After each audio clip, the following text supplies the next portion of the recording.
Hey guys, I'm Ed Clarke, and today I'm having a look at the Vemuram Jan Ray. Huge shout out to Peter, thank you very much for lending this to me. Okay, so for those of you who don't know, Vemuram are a boutique brand, and their pedal, the Jan Ray, is one of those pedals that's described as transparent. So we're going to try that, see whether it really is. Slightly unhelpfully, there's nothing on the front to say which each knob does. So if I just put everything back to 12 o'clock, we've got volume, gain, bass, and treble. On the back here, there's also a trim pot, which allows you to alter the saturation. I've left it bang in the middle at the moment. We'll mess with that later on. But to start with, here is the clean sound.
When you crank the bass, it kind of gets a little fuzzy thing going.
Okay, what I'm noticing just after that brief run through what the controls do is that there isn't a bad sound in it, which is quite impressive.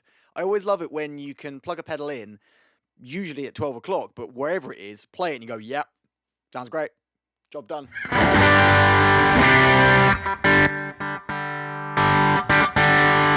I'm not convinced about the transparent thing though, not as a criticism. Usually transparent means it doesn't change the tone of your guitar, it just adds gain. But I'm definitely feeling somewhere in the low mids, there is a bump, a nice one. I think it really beefs the guitar up, but I wouldn't have called that totally transparent, but maybe that's with this particular setup in this particular room. Okay, so like I said, if we dime the bass, you get something really fuzzy. So what happens if we dime the bass and the gain?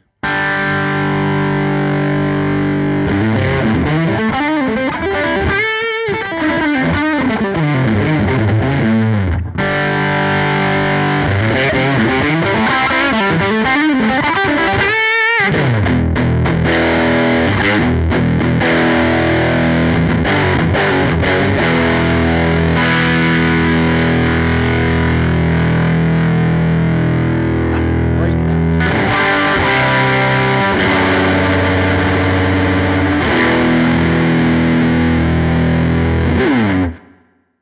So, if you haven't thought this before, if you've got a two-band EQ and therefore no mids control, you can sort of get a mids control by controlling the treble and bass. So if you have the treble and bass down, the mids, because you can't control them, have stayed the same. So you end up with a mid bump. You may have to compensate with the volume, but you get a mid bump.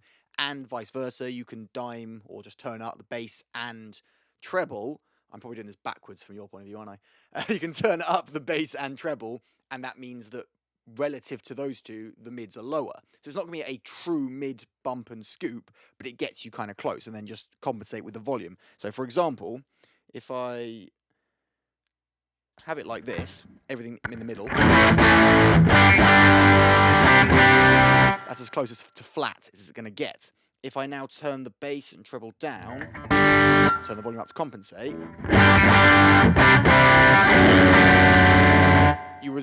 your result is a slight mid bump. If I then go the other way, turn the volume down to compensate, you have a slight mid scoop. Now, it's a lot more subtle than it would be if you had a mids control to turn either way, but it can get you that a lot more versatility than maybe you first realise. And that's what I'm really liking about this pedal. There isn't a setting that doesn't sound great. A lot of the controls are subtle, but I like that in that, for example, I can put the gain all the way down here.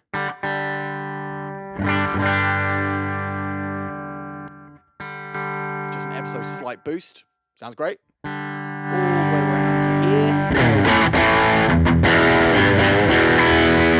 Nice rich overdrive. Sounds great. Same with the EQ controls. I don't believe there is a setting on there that isn't usable for someone for something, and that is quite rare in pedals. Before I get on to the next part of the video, I just wanted to remind you guys that when I reach 1,000 subscribers, I'm going to be giving away this signed fuzz pedal that was used on the recording of the last Brave Rival album.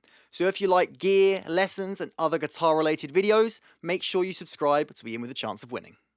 Okay, let's try this saturation control then. I have a small screwdriver, teeny tiny Phillips head, that's what you need, and according to my printed out instructions, if I turn it, okay, it's sort of backwards, so if I turn it all the way clockwise, it decreases saturation, and all the way anti-clockwise increases it. So let's try that.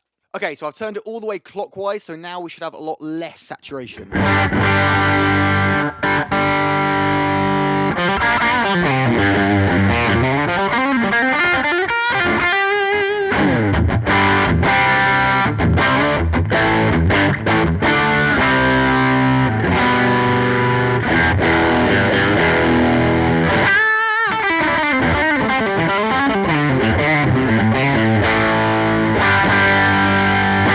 Okay, and now I've gone all the way anti-clockwise, this should now be more saturated.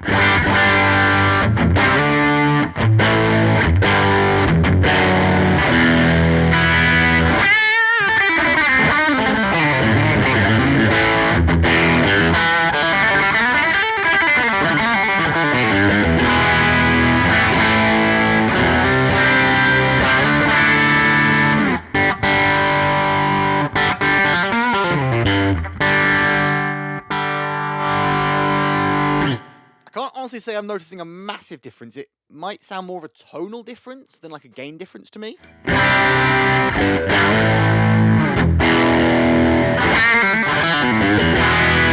Somehow this now sounds brighter. Let me see if I turn it back down again. That's now somewhere in the middle again. Yeah, it sounds brighter with the saturation up. Have I definitely done this right? Yeah, that's what it says. I just said it sounds more top-endy. It sounds more like a brightness control.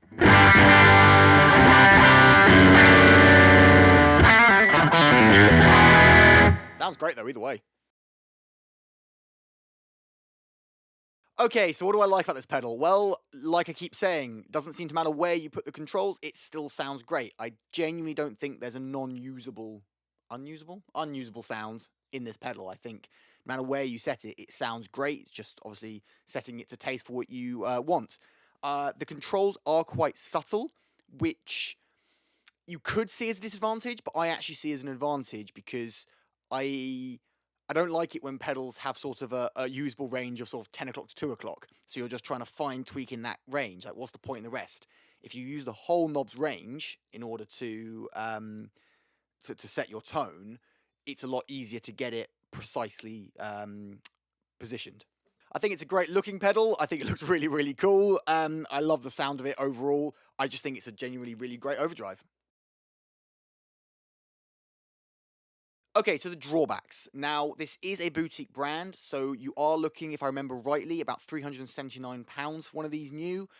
It is quite a lot for a pedal that essentially does no more than any other overdrive with 4 knobs on it.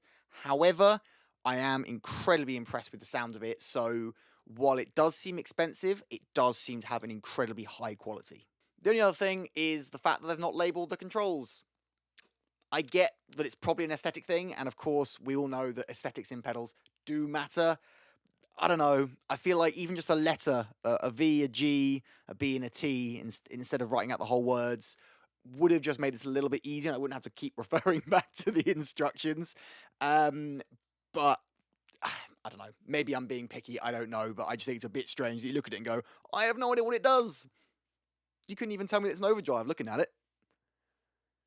Usually the giveaway is what the controls are. But yeah, just my thoughts. So, Peter, I'm not sure you'll be getting this one back. Have to talk to Peter about that.